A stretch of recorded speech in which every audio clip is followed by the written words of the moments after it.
Bonjour tout le monde, ici Poutine Man. Cette semaine, je parle du problème d'intégration. C'est un problème qu'on voit encore dans les nouvelles, que ça fait longtemps que ça dure. C'est pas juste au Québec, dans beaucoup de pays à travers le monde.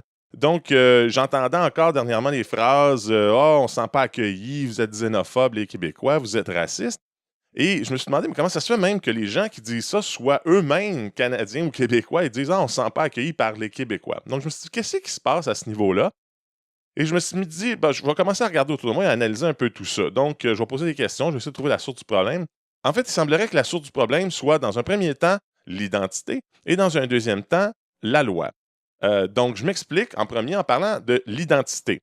Donc, moi, ce que j'ai fait, j'ai commencé à poser la question autour de moi à des gens que je connais qui sont des immigrants, soit de première ou deuxième génération, donc qui viennent d'ailleurs. Et j'en connais de partout dans le monde, de tous les continents. Et je leur ai demandé, tu sais, est-ce que tu te sens canadien, québécois, bon, tout ça? Et je dirais que la grande majorité ont répondu que oui, eux, ils étaient Canadiens et ou Québécois. Et donc, c'est comme ça. Moi, ça fait 10 ans que je suis ici, je me sens comme ça. Les seuls qui ont émis un bémol, finalement, sont ceux qui appartiennent à une religion, qui disent appartenir à une religion. Et je me suis rendu compte que ces gens-là s'identifient socialement d'abord à une religion avant un pays. Ils vont dire, moi, je suis juif, moi, je suis musulman, avant de dire, je suis Canadien ou Québécois. J'en ai même un exemple ici dans une vidéo de Morgan Freeman qui parle avec Mike Wallace, dans lequel Morgan Freeman dit bon, moi je suis noir, toi t'es blanc, et Mike Wallace le corrige en disant je suis juif. Alors on regarde l'extrait. You're going to relegate my history to a month? Oh, come on. What do you do with yours? Which month is White History Month? No, Well- no, come on, tell me. Well, I'm Jewish. Donc, ce que je commence à comprendre de tout ça, c'est que finalement, pour les gens qui font partie pour certaines personnes qui font partie d'une religion, leur religion prédomine surtout. Ils s'identifient d'abord à leur religion. Donc, en quelque part, c'est déjà eux qui s'auto-rejettent, OK? C'est dans le sens où même si on dit, ben oui, vous êtes Canadien, vous êtes Québécois, vous avez une nationalité, ils vont eux-mêmes dire, ouais, mais moi, je suis musulman avant tout, ou je suis juif avant tout, et donc je me sens rejeté parce que vous ne voulez pas m'intégrer. Et pourquoi on ne veut pas les intégrer? Bien, évidemment, parce qu'il y a un conflit entre la religion et la loi. Donc, ça m'amène à mon deuxième point, qui est la loi. Juste faire un petit rappel, ici au Canada, on est dans une monarchie constitutionnelle parlementaire. OK? En gros, ce que ça veut dire, c'est qu'on est dans une forme de démocratie où on vote pour des représentants qui vont en chambre décider des lois qu'on va appliquer en société. OK? Donc, quelque part, que vous le sachiez ou non, que vous en êtes conscient ou non, vous avez accepté que socialement, vos valeurs et vos droits vont être représentés par les lois d'une nation, les lois d'un pays. OK? Donc, un pays déterminé géographiquement, là, à cet emplacement-là, dans ces frontières-là, c'est le Canada et les lois X, Y, Z sont applicables. Et donc, ça, ce que ça veut dire aussi, c'est que ça a des bons et des mauvais côtés, mais un des bons côtés, c'est que c'est des lois écrites par des humains pour des humains. Et elles sont ainsi flexibles. Tandis que pour les gens religieux, ben là, à ce moment-là, ça devient problématique parce que les lois qui vont prédominer dans leurs choix sociaux, qui vont représenter leurs valeurs, sont des lois religieuses. Donc, ce sont des lois qui sont émises par Dieu. Et là, ça commence à être problématique parce que si on y pense, ce sont des lois écrites ou en fait dictées par Dieu pour les humains. Et donc, ce sont des lois immuables. OK? On ne peut pas dire, moi, je suis qui là pour commencer à dire non, non, ta loi, là, que tu sais, ça marche pas. Ton Dieu, il est cave, il a rien compris, ça marche pas. Écoute, tu dis ça à quelqu'un qui est religieux, là, c'est du blasphème. Là. Tu peux pas t'établir comme humain dans une position décisionnelle face à un Dieu, là, tu sais. Fait que déjà là, on commence à voir déjà le conflit là, qui prend en place. Là. C'est impossible de venir négocier ou de dire cette loi-là, on va la changer, ou voyons pourquoi vous appliquez cette loi-là. Donc, ce que ça donne en gros, c'est que la loi de Dieu finit par avoir préséance sur la loi nationale ou la loi parlementaire ou la loi qu'on a dans notre pays. En plus, si on y pense, on a décidé, nous autres, qu'on serait laïque. On est comme pour la laïcité. Fait que là, ça devient complètement inacceptable. On ne peut pas accepter ça parce qu'en gros, ce qu'on nous dit, c'est tant que les deux lois, la loi religieuse versus la loi d'un pays, n'interfèrent pas, il n'y a pas de problème. Mais dès que ta loi de religion va interférer avec une loi de mon pays, là, toi, tu vas faire préséance sur ta loi de religion. On ne peut pas faire ça, là, surtout pas dans un État laïque. Donc, qu'est-ce qu'on fait? Qu'est-ce qu'on fait avec tout ça? Je pense qu'il faut être clair dans notre façon de l'exprimer, de le véhiculer. OK? Donc, premièrement, une façon de le résoudre, c'est de dire, c'est assez simple, la religion n'a pas sa place dans tout ce qui est législation, tout ce qui est règlement, loi. À partir de maintenant, là, c'est juste très, très clair pour tout le monde.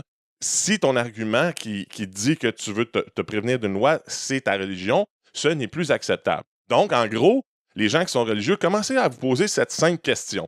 À chaque fois que vous opposez à un règlement ou une loi, demandez-vous, est-ce que je m'y oppose à cause de ma religion?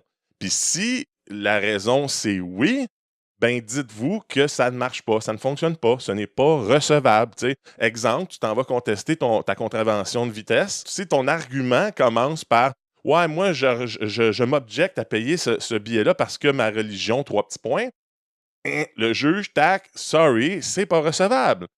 Si on te dit tu ne te voileras pas le visage dans l'exercice de tes fonctions et que ton argument de contestation, c'est ouais, mais moi, ma religion, pas recevable. Si tu dis ouais, mais moi, je travaille dehors à moins 40, tu sais, la face me gèle, tu sais, il faudrait que je porte quelque chose pour me protéger le visage. Ah, OK. Et là, on va y penser. Et vu que notre système peut changer des lois, on va peut-être réfléchir et dire ouais, on n'a pas formulé la loi correctement, on va la réécrire. Donc, en gros, moi, je pense que c'est comme ça qu'il faut commencer il faut que vous voyez les choses. Puis si vous ne les voyez pas comme ça, ben ça va être toujours difficile parce que il faut comprendre que c'est humain. T'sais, vous allez avoir de la résistance de la part des autres parce que vous allez demander constamment des exceptions en fonction de votre religion. Et il faut comprendre quelque chose. Dans un système démocratique, c'est pas parfait. On essaie de satisfaire la majorité, mais on s'entend que la majorité, c'est 50% plus 1. Fait que ça veut dire qu'il peut y avoir beaucoup de gens qui sont frustrés. Et c'est là la beauté de la chose, c'est qu'à travers ce système démocratique-là, on apprend à être quoi? Tolérant. On apprend à faire comme ouais, moi, je suis pas tout à fait d'accord avec ce loi-là, mais qu'est-ce que tu veux? Tu sais, si ça a été voté, c'est comme ça. On apprend aussi à manifester pour changer les choses, bien sûr. Mais on fait preuve de tolérance. Et là, c'est là le problème, c'est que vous, avec votre religion et vos lois dictées par Dieu, vous êtes complètement intolérant. Il n'y a aucune négociation possible. Il n'y a aucune façon d'avoir un peu de jeu et de dire ouais, peux-tu ajuster ça? Donc là, vous nous reprochez d'être intolérant quand au fond, c'est pas mal vous autres qui l'êtes. Puis, tu sais, il y en a plein d'exemples comme ça. Moi-même, je suis enseignant, je me verrais pas. Tu sais, si dans ma classe, je dis OK, la classe commence à 8 heures, il y a un étudiant qui arrive qui me dit ouais, moi, j'aime pas ça arriver de bonne heure. Je vais dire ben, c'est à 8 heures, sinon, ben, tu viens pas au cours puis tu coules puis c'est tout. Puis là, imaginez quelqu'un qui rentre et qui dit ouais, mais moi, ma religion a dit que, tu sais, le matin, non, fait que je vais arriver à 10 heures. Puis que moi, je suis obligé de faire comme me l'accommoder, tu sais, c'est une religion. Qu'est-ce que vous pensez qu'il va se passer? Tous les autres étudiants dans la classe vont faire hey, gars, fuck you. Ils vont l'haïr, ils vont m'haïr, ils vont faire ben, pourquoi nous autres, on est obligés d'arriver à 8 heures, puis qu'on n'a aucune raison, aucune défaite possible, aucune raison de changer les choses. Puis il y a un gars qui arrive puis qui dit ouais, moi, ma religion, puis là, ah, OK. C'est sûr que peu importe que ça soit juste ou non, tout le monde va t'haïr. C'est comme, tout le monde va faire ouais, c'est ça, le chouchou, tu sais. Fait que surprenez-vous pas après ça que les gens autour de vous manifestent de la résistance, là, c'est juste humain. Anyways, fait que qu'est-ce qu'on fait pour que les choses s'arrangent? Parce qu'en bout de ligne, bon, on expose le problème, ah ouais, c'est vrai, hein, c'est problématique. Qu'est-ce qu'on peut faire pour arranger les choses? Puis là, on entend souvent la phrase « retourne chez vous ». Bon, c'est pas ça. Le premier constat, il faut que vous réalisiez que les lois ici, c'est des lois qui sont laïques. Votre religion ne peut pas. On ne dit pas de ne pas utiliser votre religion, en fait, de ne pas pratiquer votre religion ou de ne pas avoir une spiritualité. On vous dit juste que ce n'est pas un argument socialement pour commencer à contrevenir aux lois. OK? Et donc, si vous n'êtes pas d'accord avec ça, vous pouvez trouver un pays où le type de gouvernement est basé sur les lois de votre religion. Ça va être réglé. Vous êtes sûr que ça va aller dans votre sens. T'sais, mais ici, c'est laïque. Sinon, ben, commencez par appliquer le principe suivant. Et apprenez à vos enfants et tout le monde autour de vous, tu as le droit à ta religion tant que ça demeure dans le domaine de la spiritualité. À partir du moment où on parle d'enjeux sociaux, OK, de loi, ta religion doit se faire invisible. OK? Donc, voilà, j'aimerais ça, écoutez, j'aimerais vraiment ça, si vous pouvez partager cette vidéo-là, parce que j'aimerais vraiment que les gens qui sont de religion comme ça écoutent ce que je dis puis me disent « Ah, t'as tort, c'est pas ça le problème », puis qui me donnent des arguments pour contredire ce que je dis. Mais je pense que c'est pas mal ça, la souche du problème dans tout ça. Puis là, pour une note personnelle, merci tout le monde, je finis avec une petite note personnelle parce qu'il y a d'autres affaires qui me gossent comme le crucifix à l'Assemblée nationale. Là. Ça fait partie de notre histoire. Ouais, attends. Je vais me permettre une analogie. L'Allemagne aussi, ils ont été nazis à une certaine période, puis au Parlement, il y avait des drapeaux nazis partout. T'sais. C'est drôle, ils les ont enlevés après la guerre. T'sais. Comment tu trouverais ça si au Parlement allemand, il y avait comme encore un drapeau des nazis, juste là, tu sais, sur un mur? Ben ouais, je fais partie de notre histoire. Pense pas que ça passerait, tu sais. Fait que votre crucifix, là, on sait que ça représente un signe religieux. Arrêtez de vous accrocher à ça. C'est pas l'endroit pour ça. Écrivez-les dans un livre qu'il y avait un crucifix. On le sait que notre religion, c'était ça avant. Mais là, maintenant, on a évolué. Enlevez-moi ça. Il n'y a pas de bonne raison de garder ça là. Ça fait discours à deux vitesses. Donc, merci. Faites attention à vous autres. J'ai hâte de vos commentaires. Bonne journée.